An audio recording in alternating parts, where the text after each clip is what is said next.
লাগে। কি হয়েছে বিষয়টা বলেন। আমার নাতিনের অ্যান্টিবায়োটিক ইনজেকশন চলে, রফিক ইসলামের ডাক্তারের চিকিৎসা। তো আমি আজকে কালকে রাতে 10টা বাজে ইঞ্জেকশন দিয়ে আসছি, বাড়িতে নিছি। আমার নাতিন সুস্থ ছিল, সকালবেলা খেলাধুলা করছে, হাসছে মাসছে। সকালে 10টা বাজে ওর ইঞ্জেকশনের টাইম হয়েছে। হ্যাঁ, এখানে আমি সকালে ইঞ্জেকশন দিয়েতাম গেছি, এর হেয়ার ক্যানোলা নষ্ট হয়ে গেছে, ইঞ্জেকশন যায় না।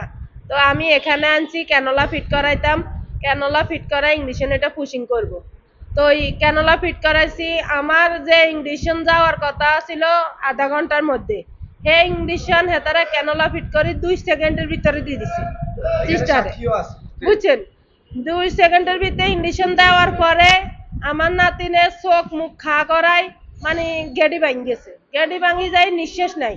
আমি ঠিক করে লাগা, আমি কই কি হয়েছে, হেতারা কয় কিছুই হয় না, বাচ্চা সুস্থ আছে, কাঁদছে কাশিয়ে নিয়ে এলা এরকম হয়েছে। এখন না নাতিনের কি চানরা কনা, নাতিনের মুখ চোখ মুখ কালো হয়ে যায়, মুখে দিলে এলা ছাড়িয়ে দিছে।